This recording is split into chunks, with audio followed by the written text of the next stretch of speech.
Hi, everyone. Welcome to another episode of Talking Away the Taboo. I am thrilled tonight to introduce all of you to Rabbi Karen Glazer Perolman. I hope I'm pronouncing her name right. She's going to let me know in a second. She is, look, besides the fact that she is one of our new board members, and I'm deeply honored that she has agreed to be on our board, she also is a community rabbi, and she is the wife on here already talking. She actually, her album was, I think, Stillbirth as a comedy. I think I'm remembering the title correctly. Rabbi Karen, did I get the title of Liz's comedy album correct? Her, or Stillbirth as a comedy, did I get it right? It's called A Very Particular Experience. Okay. I'm like trying to remember. I was like, yes. Okay. Thank you. I thought there was a subtitle, but whatever. I missed it. Bottom line is I missed it. I'm not, I think I should know this, but look, I'm taking you as the expert. That's the bottom line. So if you're telling me I think that it's called A Very Particular Experience. Okay, excellent. So I got it wrong. Happy to get things wrong. But I look, we got Liz's side of the story, and I really wanted to hear your side of the story. As you know, we're in the middle of Pride Week, we're in the middle of Pride Month, and the two of you have this really beautiful relationship, but also you are a community rabbi and you experienced the loss of your first daughter. And so I really, first of all, I think I just gave you a little bit of an introduction, but properly introduce yourself and then let's get right into it. Well, thank you. So my bubby would love it that you pronounced it Perolman, because like the O sort of should, I think, like make it sound different. But I've always just said Perolman because I think it sounds better with the syllables. But anyway, I'm Karen Glazer Perolman. I live in New Jersey. I am a rabbi, a Reform rabbi at a large Reform synagogue outside New York City, where I have been I am actually just about to start my 15th year Oh my gosh. as a rabbi, and my 15th year at the synagogue. This is my one and only job, which is, I think, unique for rabbis these days. But I've been at my synagogue my whole career, and they actually play a pretty big role in my story, because almost everything that has happened to me, since I became a rabbi, has been in the context of this community. So I'm very lucky because they are wonderful, and maybe I'll say more about that. But that's what I do, and that's who I am. And I'm married to Liz, Liz Glazer, who some of you, I guess, heard from, and is a stand-up comedian, is a lawyer turned stand-up comedian, who has turned a lot of our life into, we have made, I don't know, gold. We've like spun gold out of the various things that we've been through. So Okay, so we're going to get into that, and I mean I have so many questions, but let's go back to the beginning. So okay, talk to me about growing up. Talk to me. I mean, we're here. We're like this platform specifically, Talking Away the Taboo, and the organization that I run and that we're a part of is I was supposed to have a baby, and our framing is Jewish fertility space and support for people on fertility communities in the Jewish on fertility journeys in the Jewish community. And so with that lens, can you talk to us about like growing up and like your thoughts about what your life and your family might look like? What were your dreams? Like so many people just have this idea when they're very little, like this is the way it's going to be and this is what I'd love, and I want white on white china and 2.4 children and whatever. Okay, maybe those were only I wanted the white on white china, but whatever. I mentioned that before here somewhere. So what were your dreams? What were your hopes? So I grew up in a family, and I mean, I grew up in the 80s and early 90s, mid 90s. And I really was told that I could do anything. I was sort of raised in the generation of, I think, women who were, I could do anything I wanted. And I grew up in a reform household.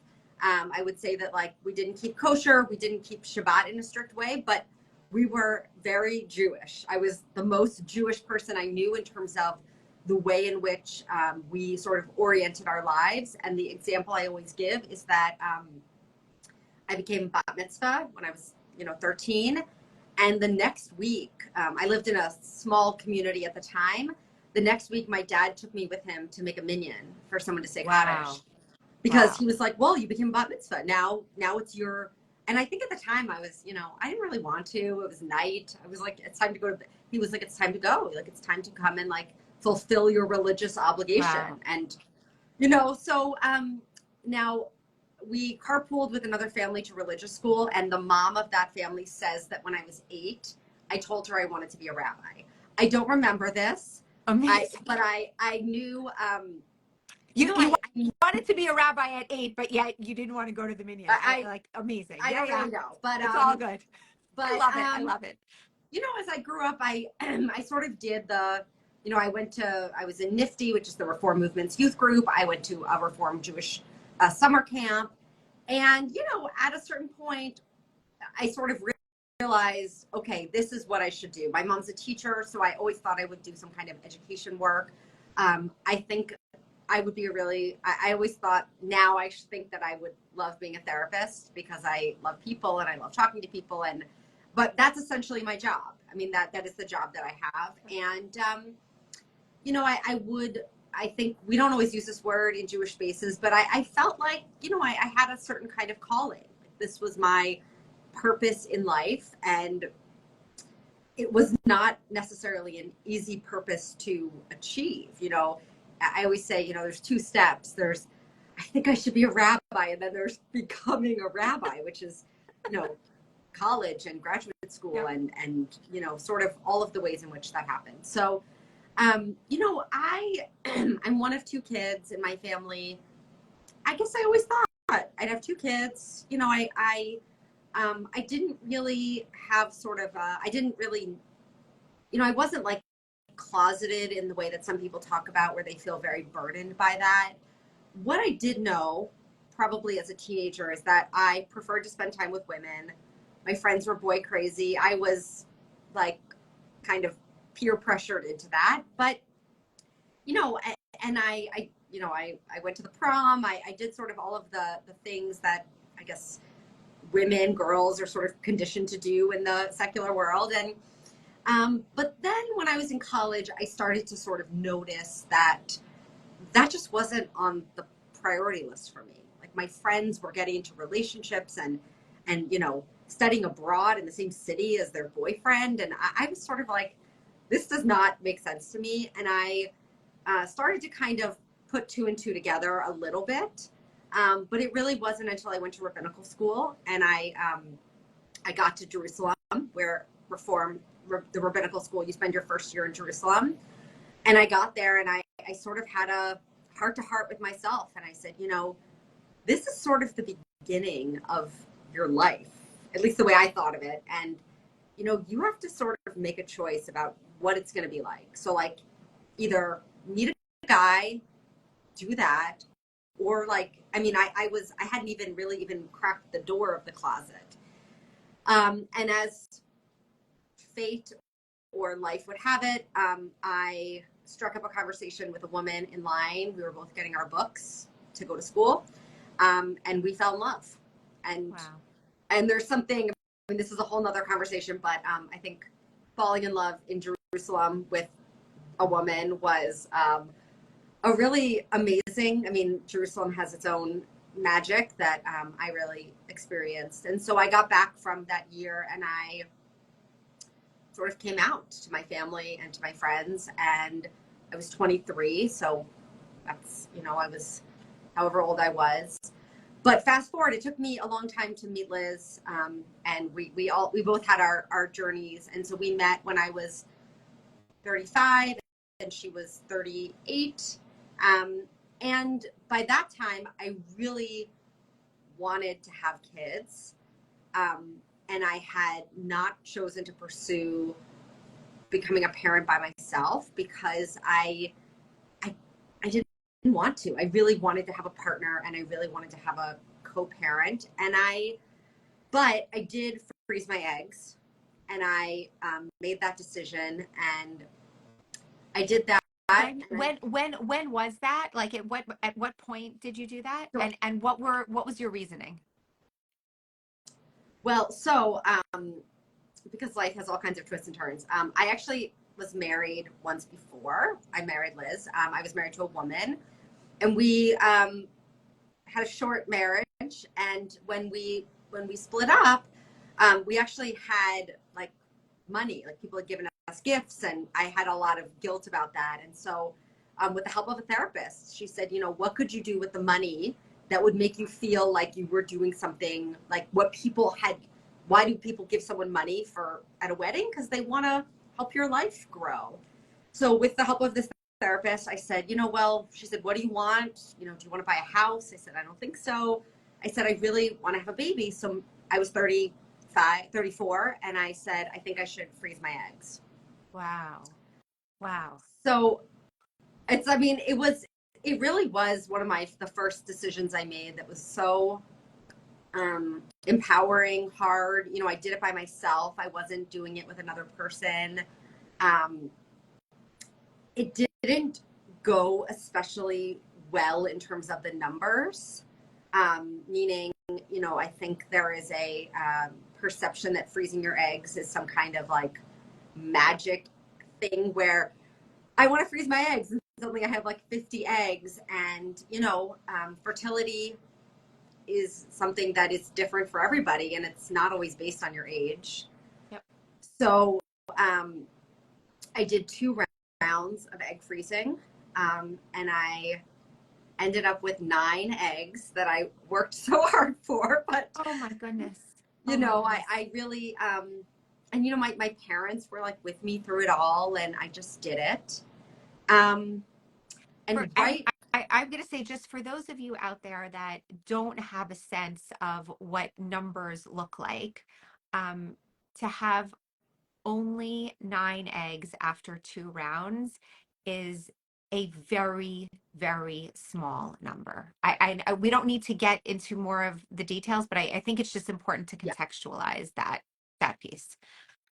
And I probably, honestly, I would have done it a 3rd time, but I just emotionally, it became really hard. And, maybe I should have started with this, but I'm like a type A, firstborn daughter, overachieving. Everything I've ever wanted in life has come pretty easily to me, except for the building of my family. And so I think that's not unusual for people. Meaning, women or people who just, are kind of used to things working out kind of easily.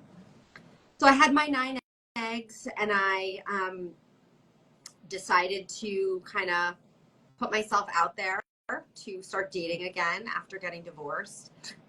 And I met Liz, we were set up by a mutual friend. And within a few months, we started dating, and we were long distance. She lived in California for a while. At the beginning of the pandemic, or in the middle of the pandemic, we had actually gotten engaged the summer before. She moved home. We moved in, and we got married in 2020. And almost immediately, I was like, it's time to go. Like, we got to get on this because, there's a pandemic. Fertility clinics where I remember calling and them saying, like, we don't even know when we're going to start doing procedures again. And but we, I think one thing that's unique, or sort of was always part of it, was, I always knew that I would be having some kind of fertility help. There was never a scenario in my life where I was going to wake up and be pregnant, magic, because of right. Because of like natural, non-assistant reproduction. It actually seems like almost terrifying that is how many people do this. There are some people who just, take a test and, oh, I'm pregnant. And that was never my experience. But I love that. It's like such a unique perspective, like, because everything, it's like the opposite of what, like the like surprise moment, the intent with this kind of family building, there has to be like this intentionality. Like there has to be that. Otherwise, there are no accidents. There are no accidents. And I think there's also no, like, let's wait and see. Like, I think there are some people like, if it's supposed to, whatever kind of there was just none of that. So, so one of the things that happened during the pandemic, which people may or may not know, is that there was actually a shortage of sperm donors because they couldn't, there's like testing and you have to like get a psychological evaluation and people just couldn't get to the clinics. And so we actually chose a number of donors who ended up not being our donor because they just, they got bought out too quickly. But we choose a donor, we purchase, we made embryos. Can I just go back and just ask you a little bit more about the donor? Was there any thought about, did you care whether the donor was Jewish or not Jewish? Looked like you, didn't look like the two of you? Like, know, I think maybe both of you are Ashkenaz. Maybe I'm not.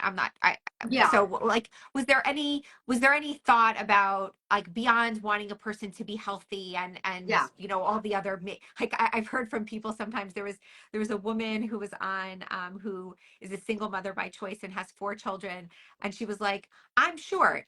I wanted a sperm donor who was tall, like that kind of thing. So I'm curious what went into the mix there. Well, the 2 things I think that we thought about, one was that Liz's like lineage, her dad is from Eastern Europe. And so we sort of wanted to choose someone who wasn't Jewish, partially because of Jewish genetic diseases. We weren't so concerned because my mom converted to Judaism. So I'm sort of half in terms of the genetic part. But we wanted someone who was maybe like, kind of just from the same part of the world, if that's possible. And we wanted someone creative. That was because, the baby, the embryos were going to get so much from me that we thought, so we don't really know that much about our donor, but we do know that he has a bachelor's degree in music. Okay. And I love the idea that he, that somehow there's some kind of creative genetics. The one thing that I actually really wish I knew, and they don't tell you, is if the donor's right-handed or left-handed. Oh, so because spoiler alert, we do have a living child, and now that she is like starting to use her hands, I'm like, oh, I wonder if that's something. Like, I'm right-handed, but Liz is left-handed, and so we choose a donor, and 9 eggs. We got really lucky. I mean, I'll just share because I think it's important to know that this is not everyone's experience, but we had 9 eggs. Of the 9, 7 fertilized. Wow. And 7 also were healthy enough to send to genetic testing. Wow. And 5 ended up healthy enough to transfer. Wow. And those are like, that is just not a typical, the number, I don't know, they say like 4 embryos to every 1 healthy and every 1 healthy to every, the statistics around this are different, but we ended up, in March of 2021 with these embryos, and we decided based on when we got our COVID shots. Like, I got my COVID shot and I said, well, I want to wait like 2 months. So yep. I don't know why that was. And we did a transfer and it worked. And I got pregnant in April of 2021. And it was.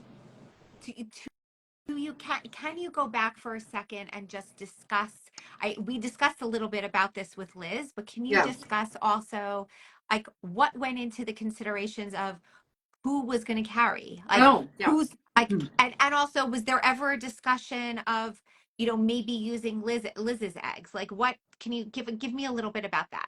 Yeah. So, part of it was, I think Liz is really practical, which is a very wonderful quality to have in a partner, because if you're the kind of person who has your head in the clouds. Sometimes it's really great to have a partner who can kind of bring you. So I think, I had these eggs, we had these embryos, and I think that the world was so different. Like 2021, Liz was basically grounded, meaning in her work, she wasn't traveling. And so there was a time in which we thought she might carry, and she actually has a whole bit about this that, but I think it was on the table, but it ended up not being the right thing. And partially because, you have to really, I think IVF or any kind of family building that, involves technology and doctors, you have to really be committed to it. You have to wake up in the morning and go to monitoring. You have to be, very, the counting, just the way in which you have to really be dedicated. And, I think when it came to it, we sort of looked at all of the qualities we both have and said, I think I'm the right person for it. And I think honestly, I really wanted it. And, she wanted to be a parent, but I'm not sure that was sort of the thing she really, felt called, in a calling kind of way. And so, I think there are couples, like women, two lesbian couples or couples where two people could carry, who do, reciprocal IVF, where it's one person's egg and one person's, uterus. And that is maybe that's so cool. I think that's amazing. It wasn't really what we were going to do. But a lot of people do it, and they seem very, that works for them. And I also think that we both, I don't know, I think we sort of figured it out, and then we went with it. And, and then, I got pregnant, and it was off to the races, and it felt very, all of a sudden we were in that mode. We were suddenly in a very different spot, and life changed, very quickly. We suddenly were, looking at, I was due. We thought this was hilarious that a rabbi would be due on Christmas Eve.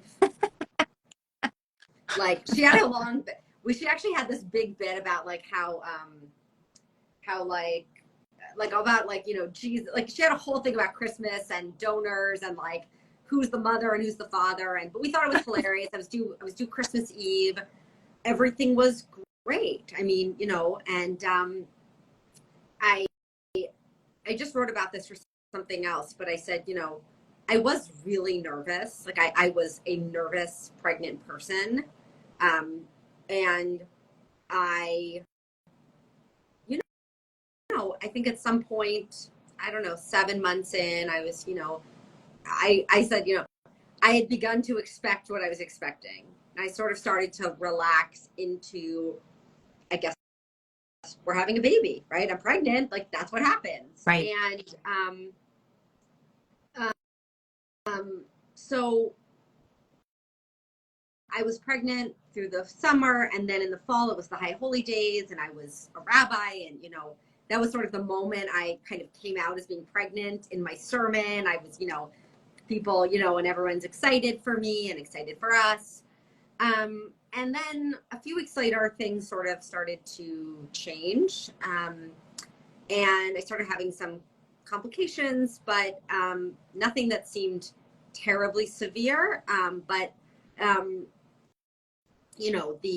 the long and short of it is that, after, I was 32, at my 32-week appointment, I went in, and my blood pressure was a little bit high. And then when I was 33 weeks, they called and said, we think you have preeclampsia, and we think we're going to induce you at 37 weeks. But that was still 4 weeks away. And, we had just moved into a new house. I was like suddenly everything changed. I was like, okay, I'm going to be induced. And I would say this, I never dreamed of the white on white china, but I always had imagined water birth, very natural, you know, like I just was, I was like, I'll just do it. Like, you know, my body knows what to do. And so, you know, looking back now, it's like hard not to sort of see all the dominoes line up. But, you know, they said, we think we have preeclampsia. We're going to do we're going to do this test, and we're going to let you know like in 24 or 48 hours, and kind of just like, but you should start to kind of like start to get ready. And I hadn't bought anything, like nothing. But I said to Liz, you know, we got to buy a car seat. Like if we're having a baby soon, we got to buy a car seat. And on November 9th, so I was due Christmas Eve, November 9th, I went to bed, and I woke up in the middle of the night, and I did not know I was in labor because I had never been in labor before. And I was having pain. I was really confused. I wasn't quite sure what was happening. And I didn't react. Like I didn't really like freak out. I sort of was just like, oh, this hurts. At some point I woke Liz up. We called our providers. They said, you know, monitor this and that. It was definitely getting worse. And we went to the hospital because it was starting to become pretty clear that this was happening. And we got to the hospital a little bit before 7 in the morning on November 10th.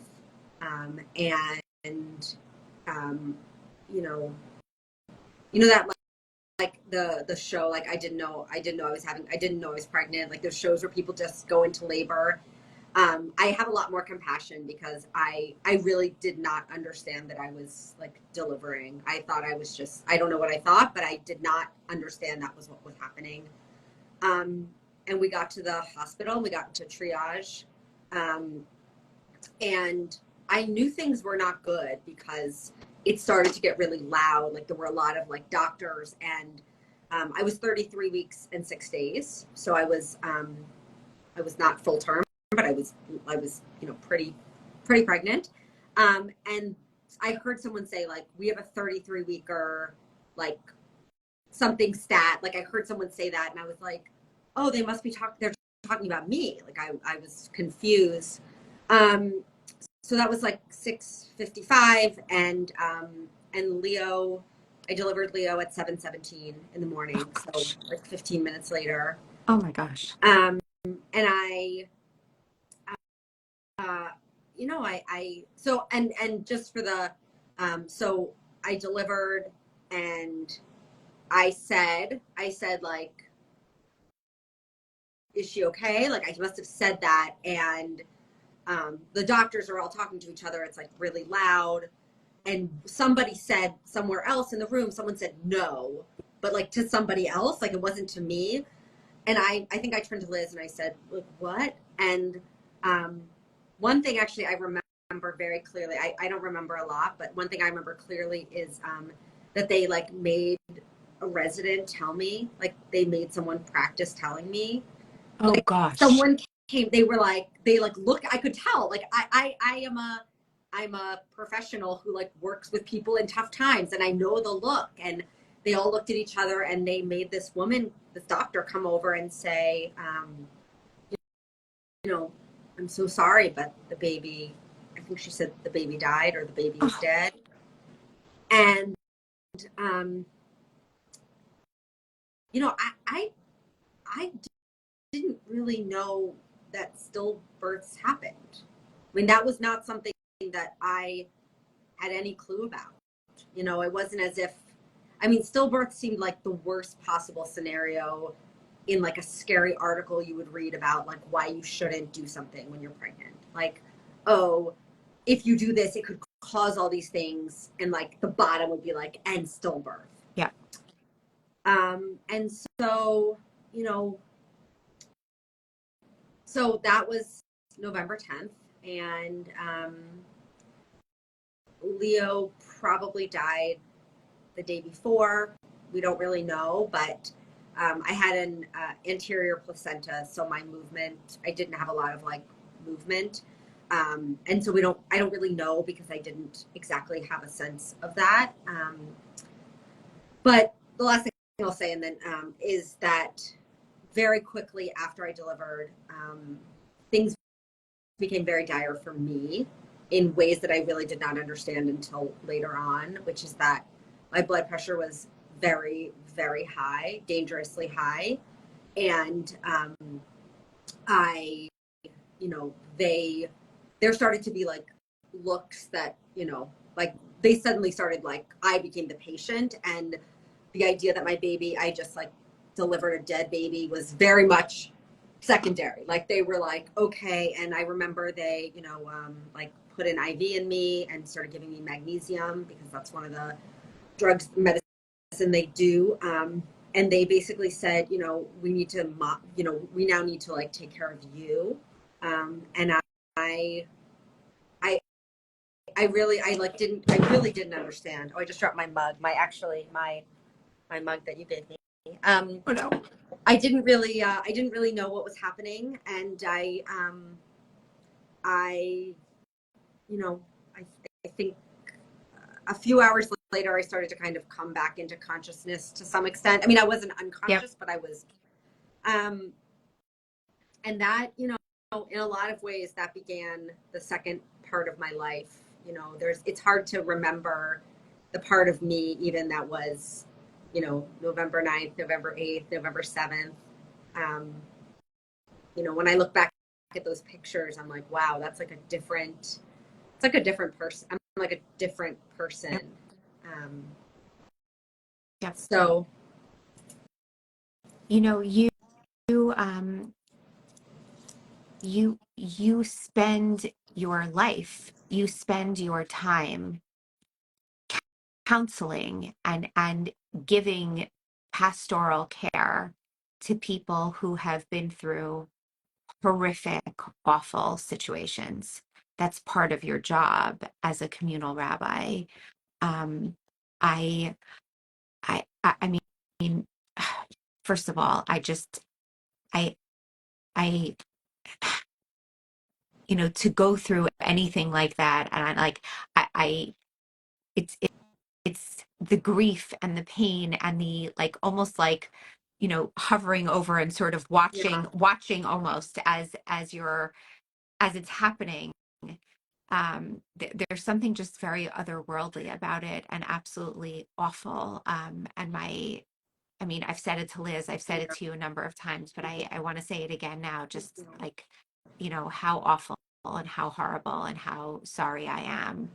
I think the piece that I'm curious about is, what came next? Like, that was a part of your life that almost is sort of fantastical, as you just said. Like it's just like, it has this kind of like fuzzy image with like the fuzzy edges all around it, right?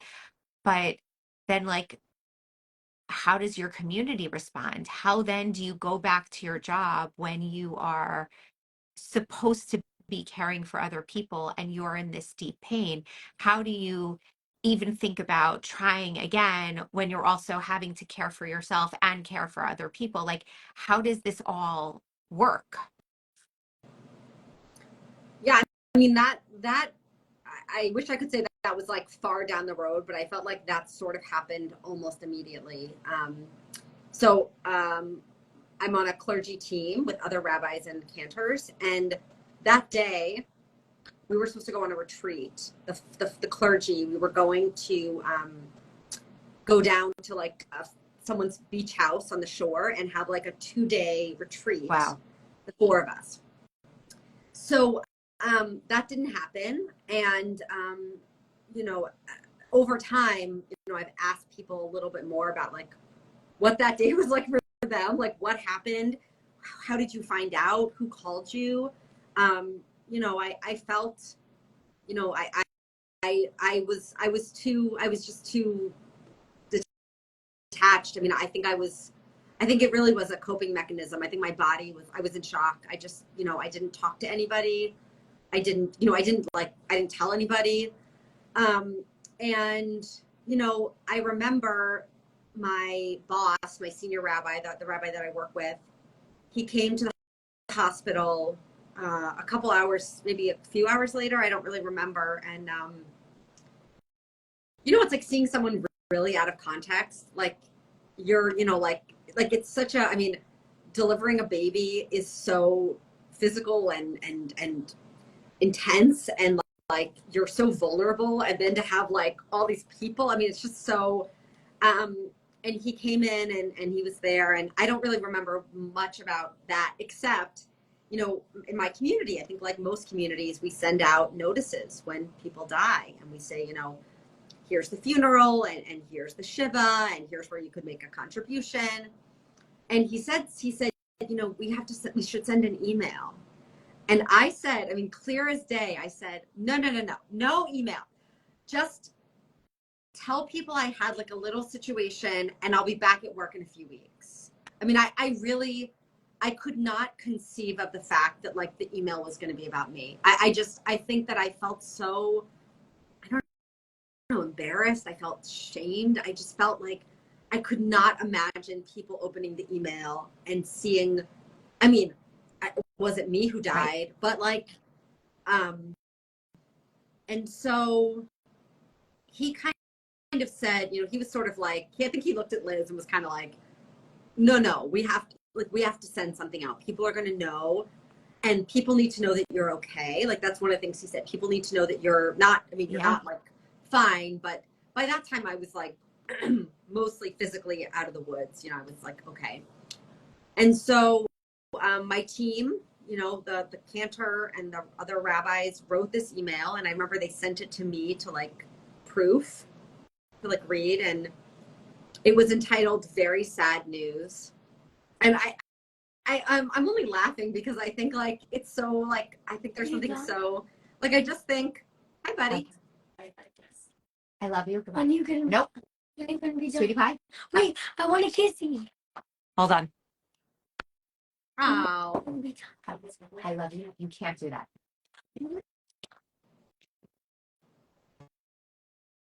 Welcome. I was going to say, welcome to my life of like, here I am working in a Jewish fertility support space. Yeah, absolutely. Yeah, there you go. Welcome to real life. Mm-hmm. Welcome to real life. Yeah. We love you too, Liz. We do love you. I'm sitting right in front of your diploma.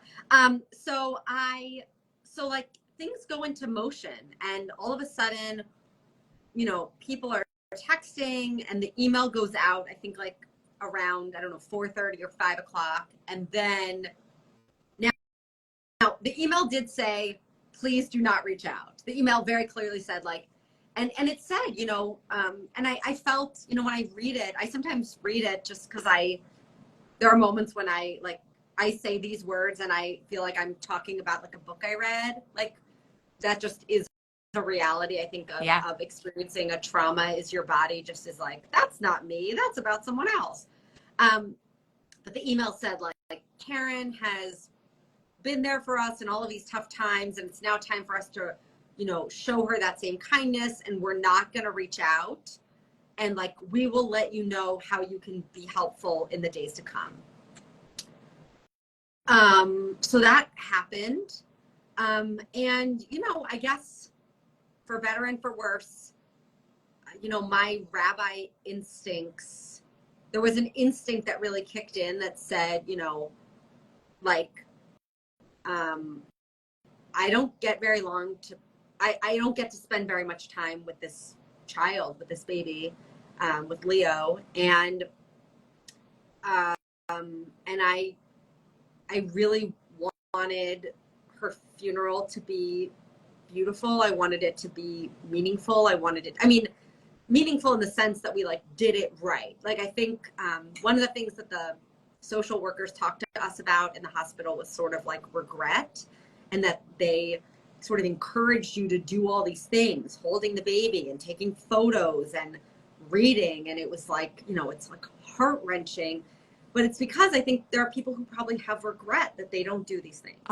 So I'm like 100%. I can speak as someone who sits in this space and who gets these calls when it's happening, and also who hears from people days, weeks, months and years later, and there is a lot of what ifs and I should haves. And so that is exactly why the social workers and the nurses, they don't mandate, but they say, try this. Yeah. We think you should. Like, you may hate it, but we think you should. There was a book they gave us that was like donated by a family that had a, I don't know, a stillbirth or an infant loss, and that they brought this book to, I think it was someone who, went to the hospital at the time they thought they were actually having a living child. And they donated these books because this was the book that they read to their baby. And so, things happened in some ways very quickly. So there was, like, we had a private funeral. Nobody, we did not tell people. I mean, there wasn't any kind of like time for people to pay their respects. There was no Shiva. I mean, there was for like my circle, our friends, our families. And we started to rebuild our lives. One like very hard day at a time. And, we just tried to like put one foot in front of the other. And I had like a pretty intense, I'd say, like theological, like I could not, I mean, I don't believe that rabbis are better than other people. I don't believe that like working in the Jewish community should make me exempt from pain. I just could not believe that this happened to me, like me personally. And I just, I really, I just like, I could not square it in my head. Like I did I did everything right. And I did this and why.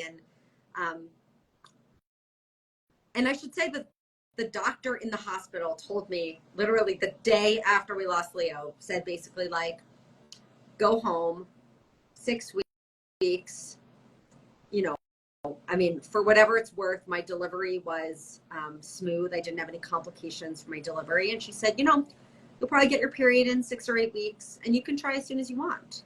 And I was like, are you in, I could not, I mean, it was so far from that. And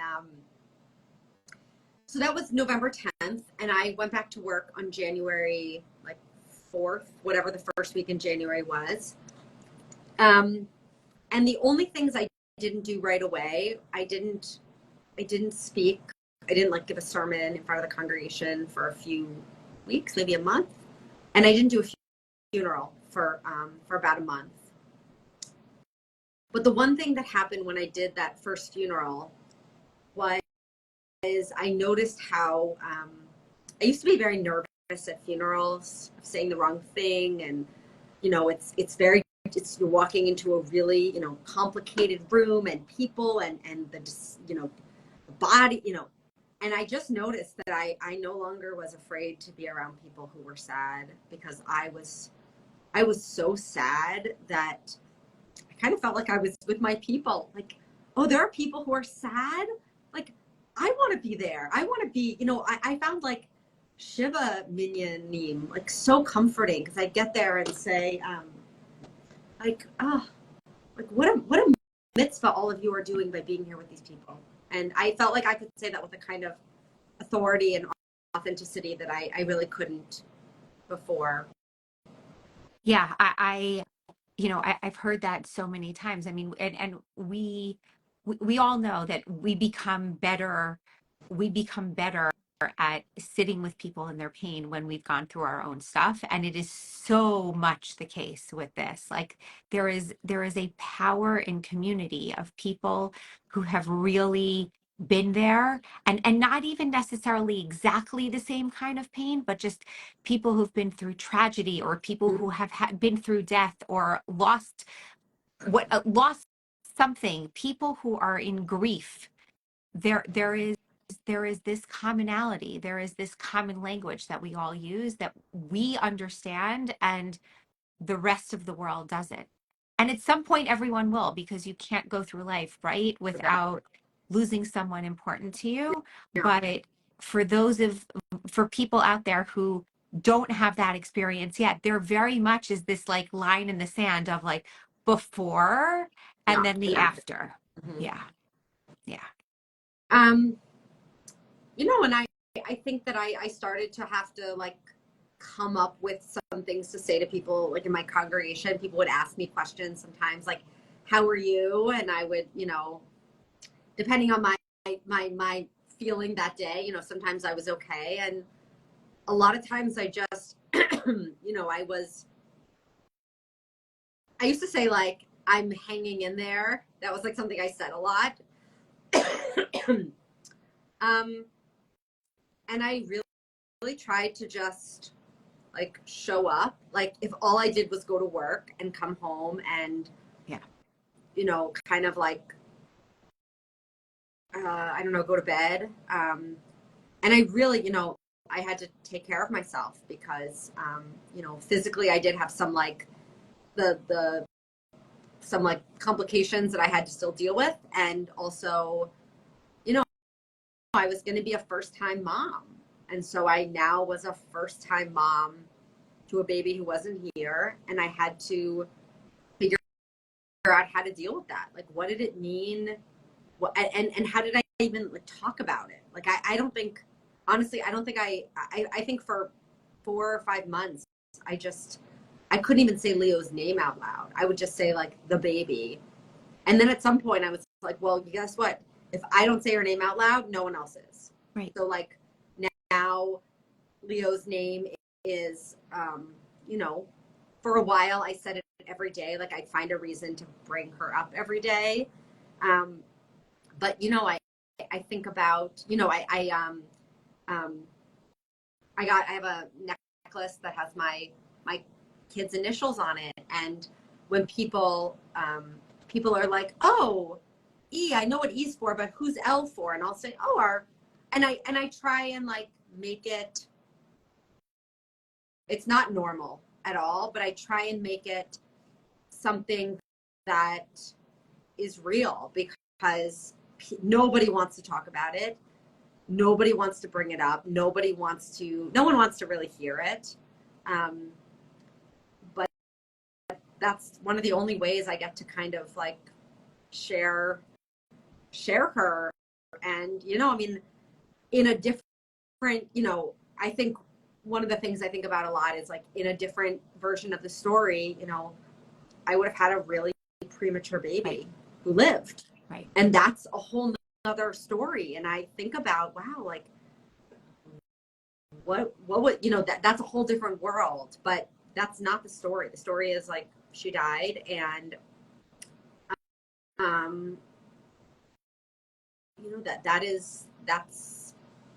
that's the story. Yeah. And just, as you mentioned earlier, spoiler alert, you do have a beautiful, healthy baby, Eleanor. How old is she now? Eloise. Eloise. Close, Oh my gosh, I can't believe it's I just said okay. that. Sorry. How old is Eloise now? She's 13 months. So she was born last May.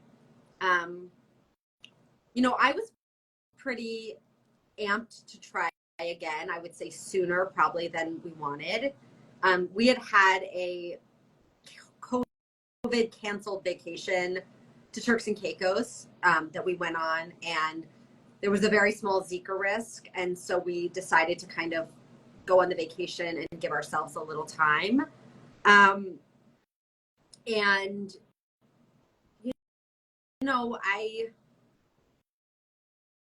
I in some ways, I just like, it was like I just went in with blinders on. Like I went in and I was like, we're just doing it. And I didn't tell anybody. I wasn't like shouting it from the rooftops. It was like, we're just doing it. And,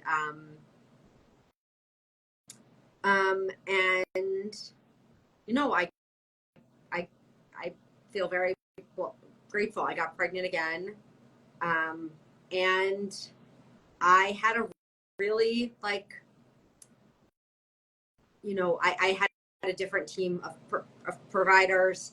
I was medically like, I don't know anyone who went to the doctor more than I did. And, I really had to like manage. I mean, the pregnancy after loss is no joke. And it really required me to be my own advocate, but also really to be my own like defender. Like there were times when people would say like, is this your first? And there were times when I said yes, because that was as much as I could handle. And there were times that I'd say, the first we bring home, like, I hope it's the first we bring home. And there were times when I said, and I mean, to strangers in the grocery store who, would stop and ask questions. And, I'd said like, oh no, I had a first baby, but she died. And then I would look at their faces and they would say like, oh, I'm so sorry. And I'd say, yeah, like that's a, Yeah. But, I think Liz and I both exhaled when Eloise was born alive. Like that just, and it, 13 months in, my life is very full in a way that it wasn't, because I always say like, Leo made me the noun mom, but Eloise made me the verb mom. Oh, I love that. Like, I love that. I mom. I do it, bottles and the diapers and all that, and Yeah. so, but, Leo, in a lot of ways, I mean, Leo changed me because I didn't have a choice but to be changed and to be, sort of humbled. And I would say, my life and death is a different, and I think that also I don't know. I think, I mean, there's a lot of things that feel very cliche around great gratitude or, but I think that,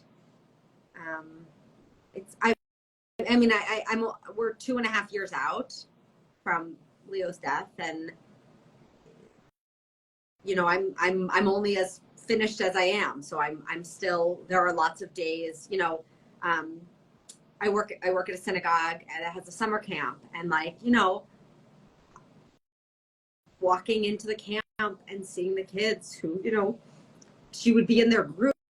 Like that is, I mean, in some ways that is like harder than anything, but I'm like, wow, like that's a different version. And guess what?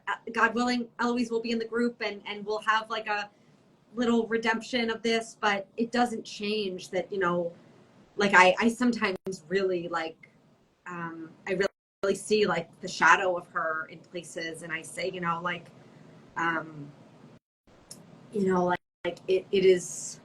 it's just really, really sad, and it's never not going to be sad. It's just going to be like the worst, day of my life. And I actually, the last thing I'll say, I realized, is that the last 2 years, November 10th has fallen on days where I didn't have to work, like Sunday or something where I could take the day off.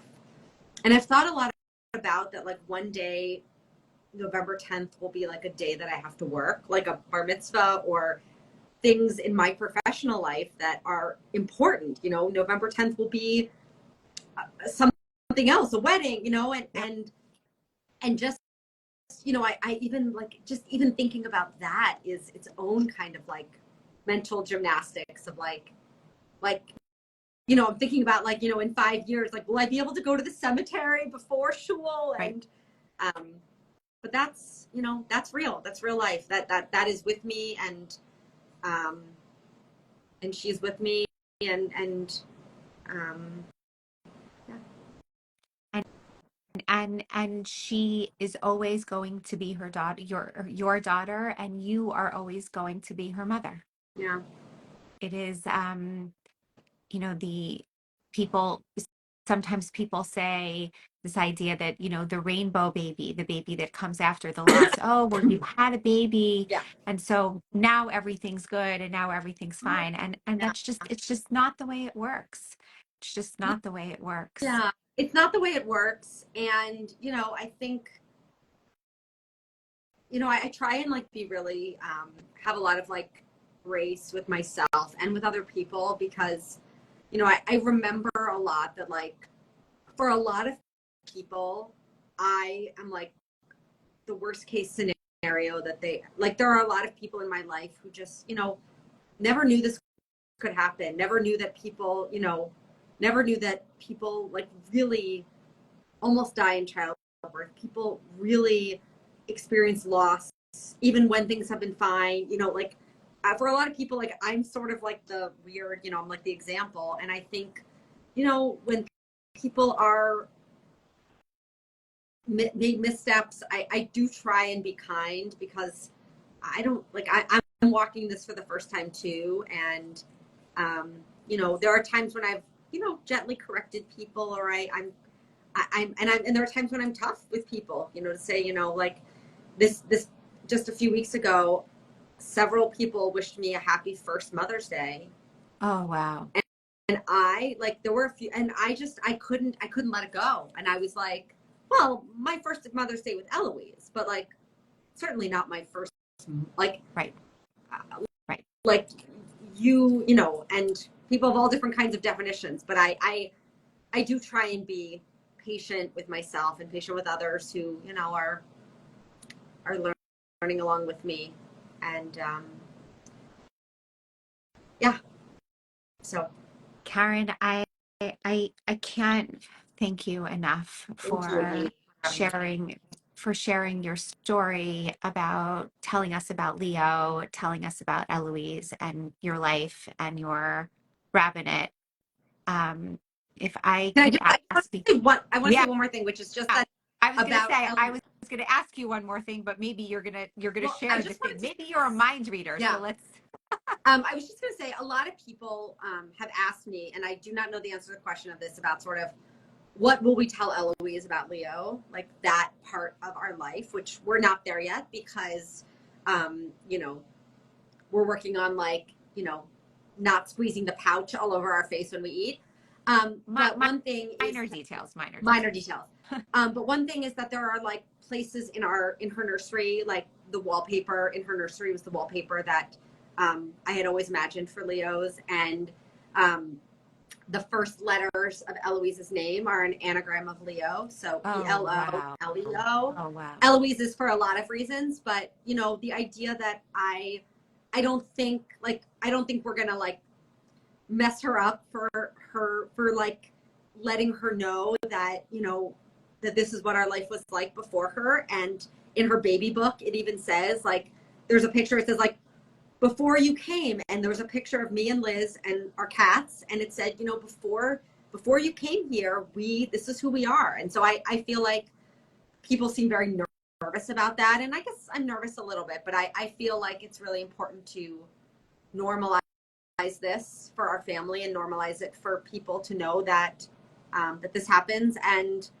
I wish it didn't, and there's a lot of reasons why, and that's a different story. But anyway, I don't know if that was your question, but that was one thing it was part of my question, but I think as someone who sits in this space and talks to lots and lots of people who are in the midst of their journey and grieving and have had siblings, I'm not worried about it at all. Good. Leo is part of Eloise's life story. She's her big sister, and you will share it with her and tell her how much you loved Leo and how much you wanted Leo to be here with you and with her. And unfortunately, she's not. But like, you will share those pictures and you will share your pregnancy with her when the time is right. And I, as a person who sees and talks about this all the time, I'm not worried in the slightest. I'm not worried in the slightest. Stay tuned. My question was kind of like a version of that, which was for those people out there, like the people were asking you the question of what are you going to tell Eloise. I was going to ask you, what about the people out there who are saying, like, how how can I put all of these pieces in my life, like I'm worried about what if this happens to me? Like, what would I do? How would I manage? How do I have a public facing job? Or even the people right now out there who are struggling with this.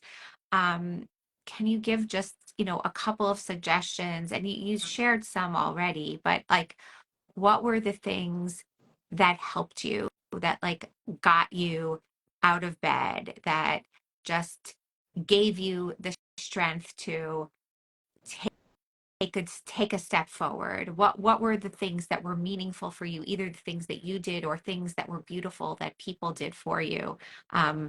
Just if you could share a couple of those things. There's something we learn in rabbinical school that you should always speak from a wound, or sorry, speak from a scar and not a wound. Yes. So I didn't say anything that I wasn't ready to really talk about. So my life changed pretty drastically, and there were ways in which I just, I had to speak from my truth, but I didn't speak from like, I struggled for a long time, and I just did not, that was not like something I talked about all the time. I really like, and I took a lot of private time to do that. And I was very, I think there is no like selfishness in this. Like it is self-preservation, and it's so that's one thing. The second thing was I really tried and took to take people up on the offers for help that were genuine and helpful. So a very generous friend of our community, family member of our community, let Liz and I go on vacation at her home in Connecticut. Wow. For a week. And people offered, the funeral home picked up the expenses. Like there were things that I probably would have in a different place been like, no. But I had to say yes. I got in to see doctors that, with referrals from people, I took everybody up on those things. And I put my, I stopped following the accounts that made me sad. I really had to like take some space and separate. And I found a therapist that specializes in fertility and loss, and someone who I could talk, I could just have every kind of conversation with without worry about, just to be able to be totally frank. I would say, one of the things that was very scary was that there are some really tough statistics around what a stillbirth does to couples. And Liz and I have fought really hard to not just like stay married, but to really to parent Leo through our love for each other, and to go to therapy and to talk through things and to talk about the difficult things, and so those are the things I would say. And I also think that, whatever you believe is right. So like if you, like Leo is a fairly common name, but not for girls, but for boys, whatever. So like in all kinds of ads for clothes and for things, the name Leo is everywhere. And you might just say, well, it's a coincidence, right? But like, it's not a coincidence, because I feel like every time I see the name Leo, it is like the tiniest wink. Like I almost feel like it's funny. Like it's like wink, wink, mom. Like look at this, like, $90 blanket. Like I feel like I have become spiritual and connected to what was beyond my conception, in a way. And I think lean into whatever makes you feel good, and lean out of whatever doesn't. I such profound words, and 1,000% with all things, right? With all things. If it feeds you, great. If it doesn't feed you, let it go. Right. it go. Rabbi Perlman. See, I've got a name. I've got it right now. Rabbi Thank you. Perlman. Thank you so much for this. Thank you so much for sharing the story of you and Liz and Leo and Eloise. And may you just continue to love each other and just may it be good and to hold Leo with you as you continue to move on, because she is with you and she is part of your family. And to all of you out there, you know, these are conversations that we have over and over again about family building, about struggle, about pain, about grief. And it's important that we share these kinds of conversations because being in pain and grief is part of the human experience. And we are only as alone as we are if we don't share our stories and we don't talk about our feelings. And so that's, you know, so much of why we do what we do here. And I will just say that if I'm tagged, I'm sure in this, I'm not that good at this, but I really am. I'm unfortunately a person who received a lot of support from others, and I pass that along in every way that I can.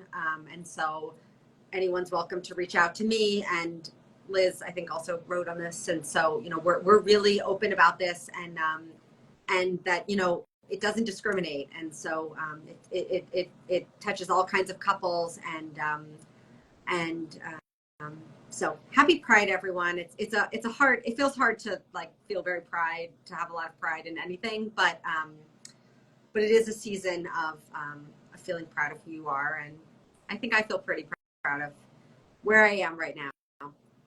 And as you should, and may you just go and be able to support more people. You're welcome. You're welcome. Have a wonderful night, everybody. We'll tag Rabbi Perlman, and you can reach out to her with all the things later. Okay. Good night, everybody.